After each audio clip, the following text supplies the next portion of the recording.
Good morning. Good morning. It is about 36 minutes after the hour on this Wednesday. Hello, everyone. Good to see you all again. Wave meteorologist Brian Good. Yes, today's title will be Storm Talk. Although the severe risk, I'll go ahead and say it now, is very, very low. Just a little bit more active weather before.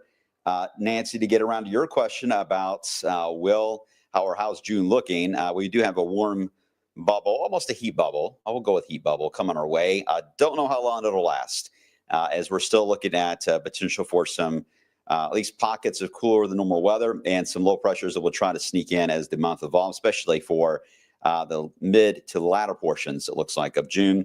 We'll be monitoring that. But at least we do have some warm days showing up, warmer than we have been. So that in itself, you're missing this summer weather or craving it because we really haven't had that much of it.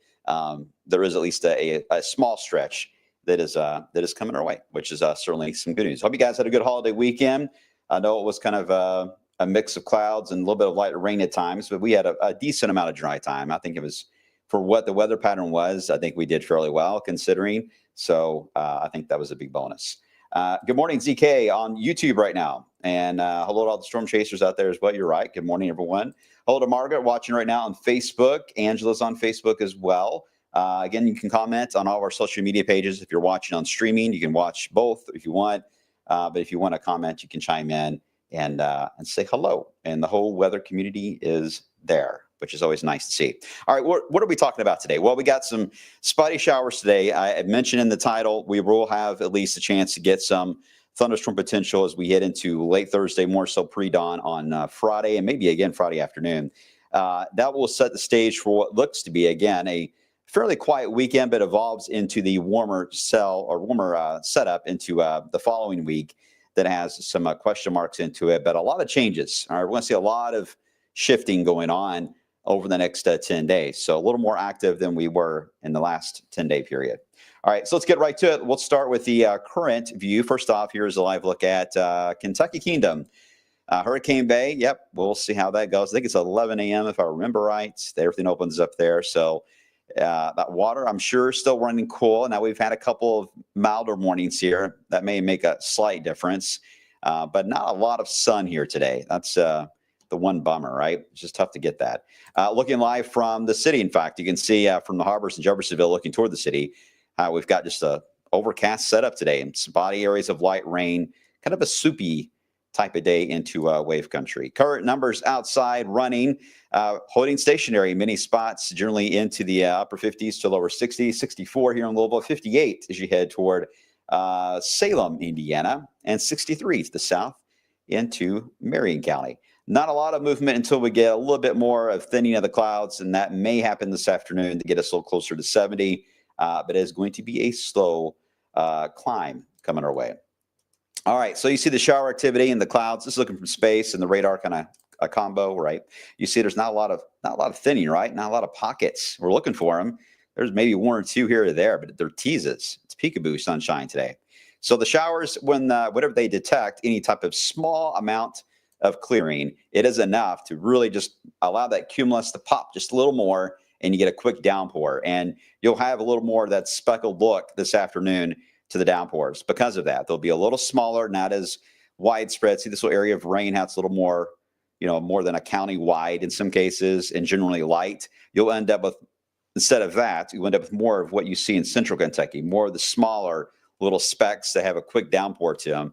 That's what we'll see for this afternoon, especially in central areas of Kentucky where you get some of those sun breaks. But otherwise, fairly quiet weather today for the area as another low pressure is moving through the area.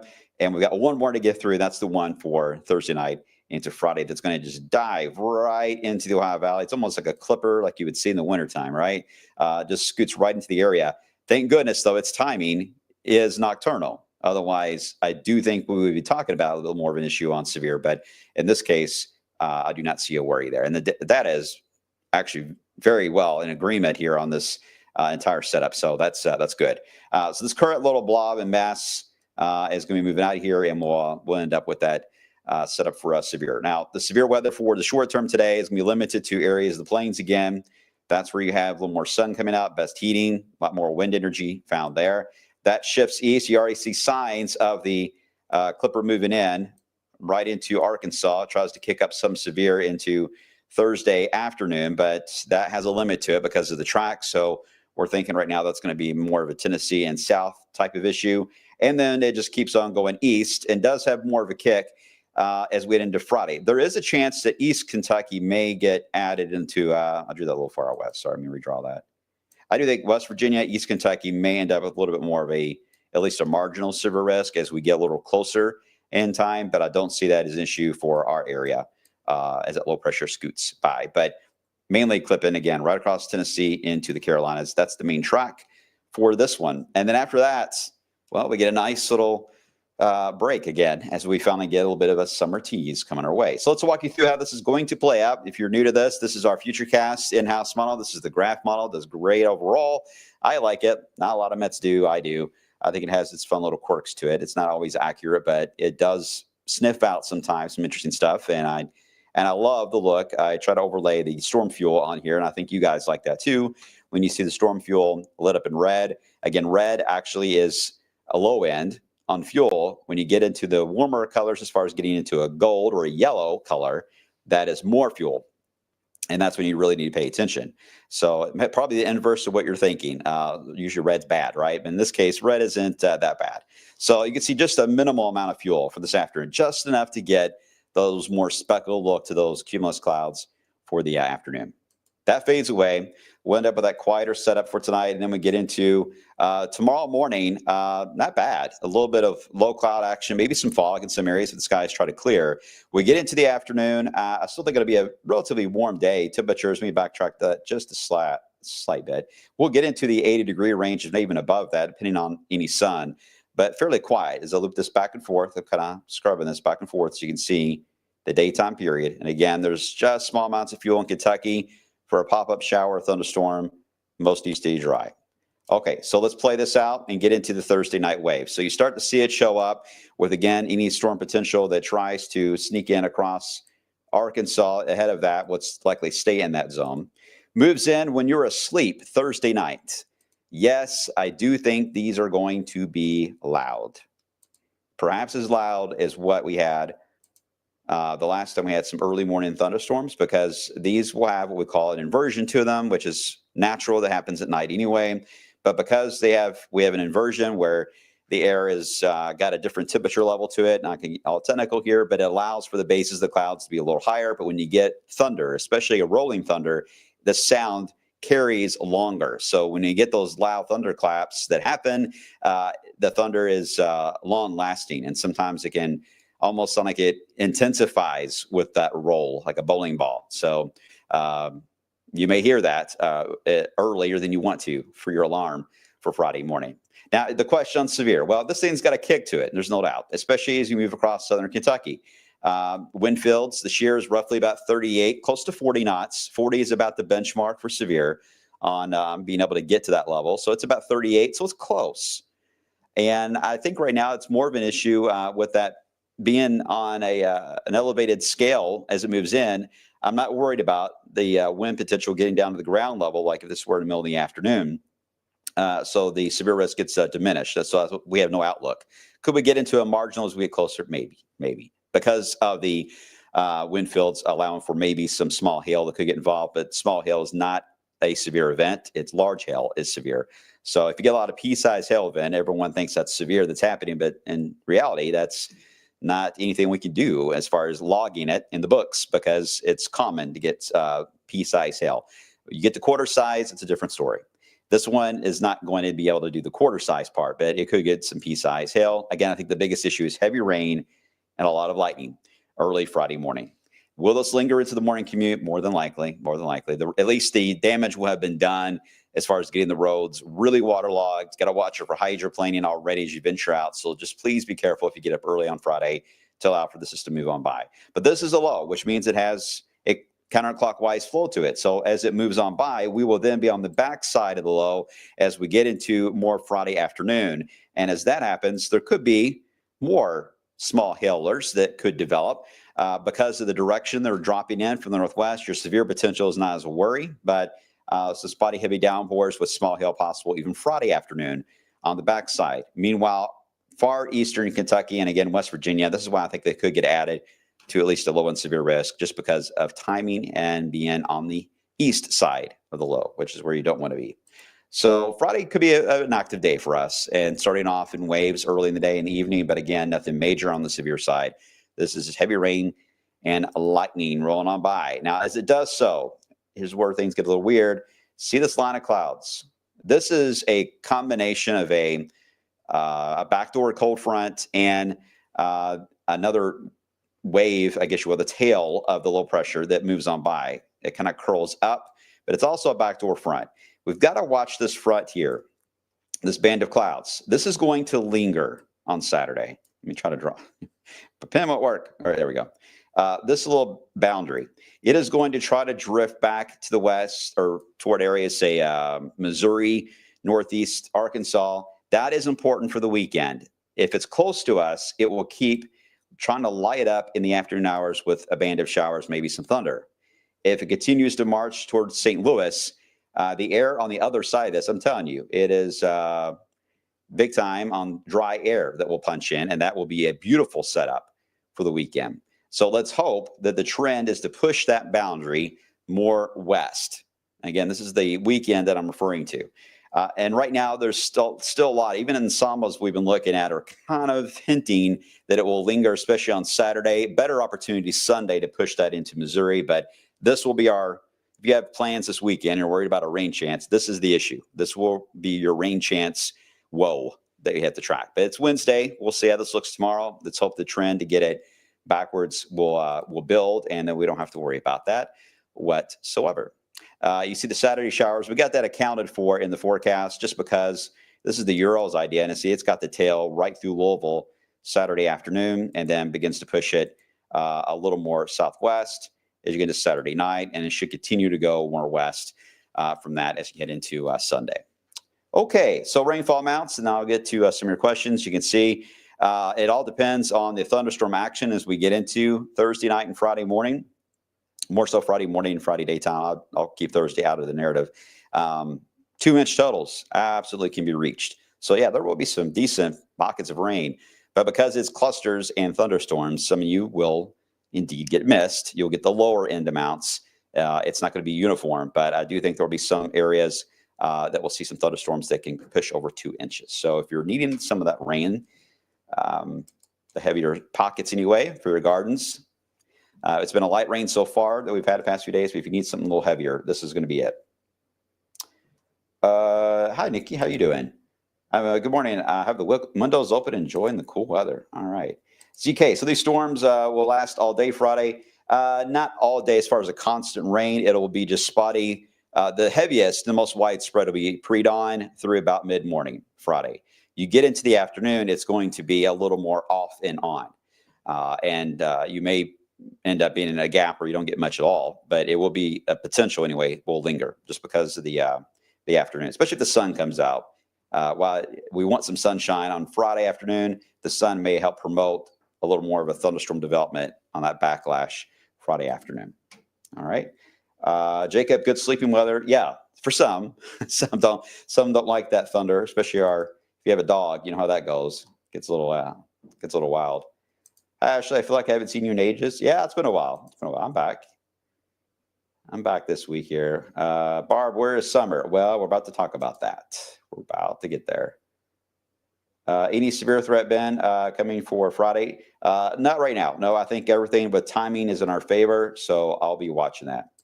Company picnic. Hi, Bryce. 5 to 8. Rain in Hardin County. 5 to 8, Bryce. You'll have at least some thunderstorms, but I think they'll be more limited to the 5 part and then fading out certainly by the time you get to the 8 part. So it's really just watching how they pop in the afternoon, but they'll be very speckled, very on and off. Nothing that is going to be a constant rain like the morning hours will be. So we'll watch it. And hopefully this low speeds up a little bit, which would be nice. We don't want it to get into a daytime period. We don't want it to get too fast where it's here Thursday afternoon, and we don't want it to slow down to where it's here Friday afternoon. Then we have a whole different narrative, right? We want it to stay nocturnal as much as we can so we can get the beneficial rain out of it. It'll be good. We can get the nice, for some, sleeping weather with thunder, but keep the severe risk low. So as long as it avoids the daytime period and sunlight, I think we'll be fine. We have to treat this like a vampire, all right? It needs to stay in the dark. Okay, so type 3, if you're good on that, if you're good on how this is going to evolve, on timing and rainfall amounts, the severe risk, that you're good on all that and understand it all. And we'll obviously rehash this out the next couple of days and fine tune it as needed. I've been out. So this is the data I've been looking at since I came in this morning.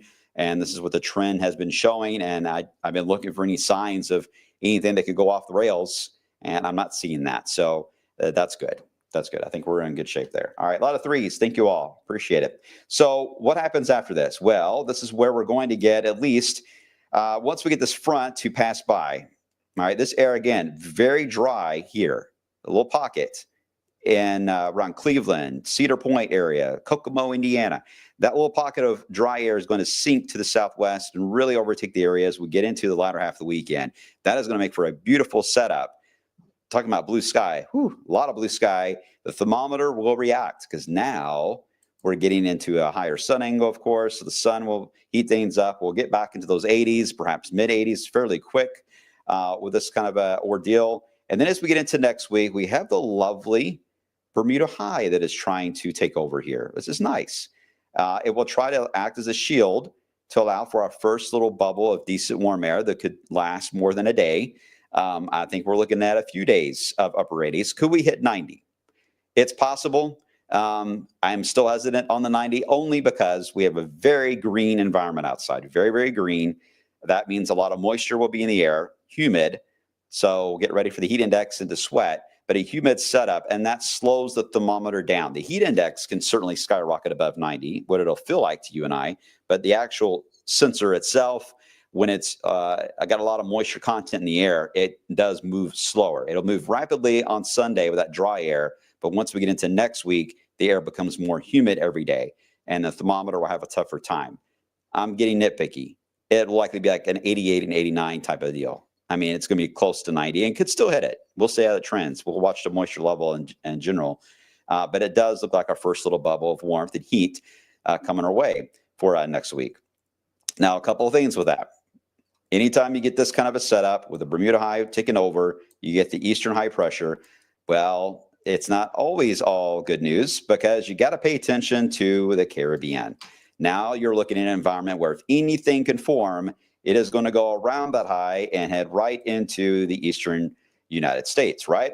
Well, there are signs already on most of the global models looking ahead as we get down the road. I'll fast forward this. This is getting all the way to June 7th. I'm looking way out, okay?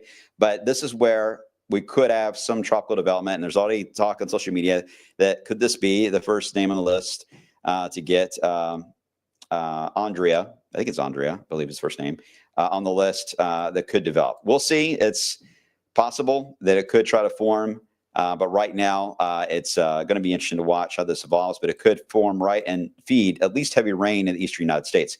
But does that mean that we are locked into a summer pattern with this? No, I do think we're going to get a fairly strong front or low pressure that will eventually drop down. I'm looking at mid-June for that. And once it sinks down, I do think we'll cool back down once again. And that will cut off any of the tropics as well for a bit, at least keep it away from the eastern United States. That's the trend right now as another cool shot of air. Cool, relatively speaking. Nothing like we just went through, by the way.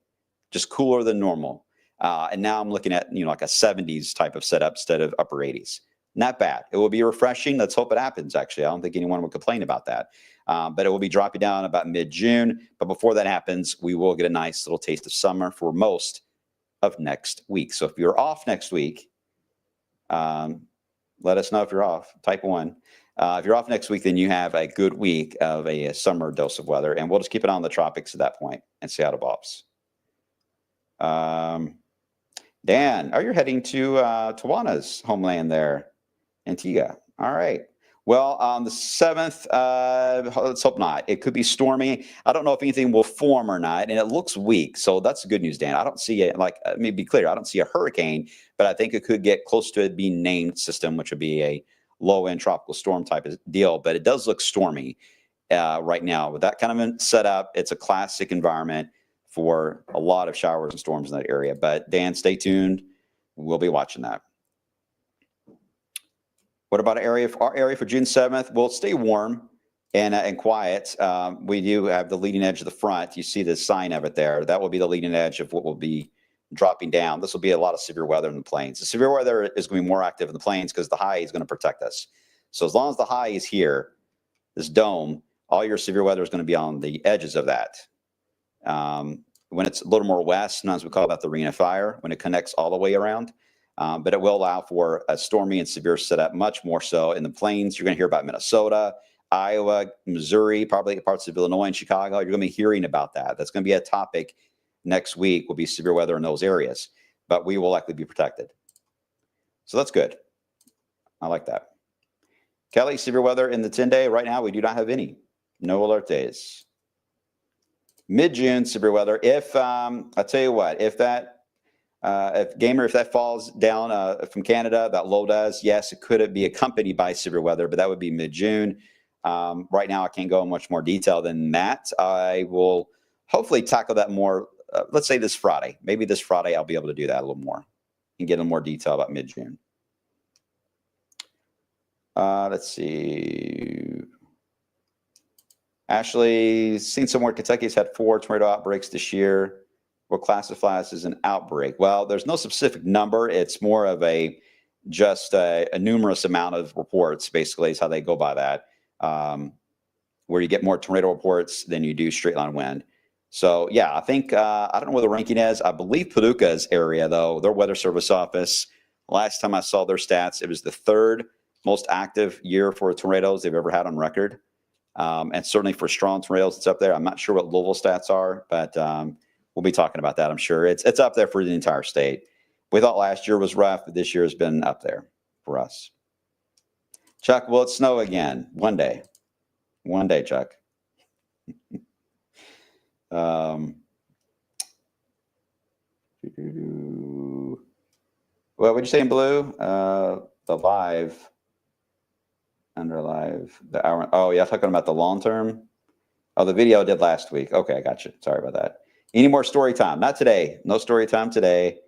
But there is a night, I think, coming up again. I don't know if it's in June, but there will be a night where I'll be able to talk to you all again. So we'll do it again, I promise. All right. Appreciate you all as always. Let me show you the 10-day real quick, and then I got to run. My links want you guys to get a gander, as the Southerners say. How this is looking, you can see we've got at least some milder days. I mean, the thermometer is not going to move a ton here the next few days because there's so many clouds around the area. But you see we've got that spotty showers again, those speckled cumulus this afternoon. Tomorrow daytime doesn't look bad. I can't run a couple downpours, but much of the day on Thursday looks dry and therefore warmer. And then active Friday morning and scattered Friday afternoon. And then that backdoor front. We'll watch Saturday. Let's hope that it moves out of here by Sunday at least. But I think it's Saturday. It still will be in our area, moving backwards. So we'll be trending that. And then that will, again, allow for a beautiful setup for early next week. A lot of blue sky, rapid increase in temperature. And then that sets the stage for the more humid setup and summertime weather and warming the pools up as we get into next week. So right on cue with the first week of June. Not too shabby, right? Not too shabby. All right, guys. I appreciate y'all. You'll have a good rest of your, what is today, Wednesday? Yeah, good rest of your Wednesday. And I always see you guys on midday coming up at 11 a.m. See you on the flip side, guys.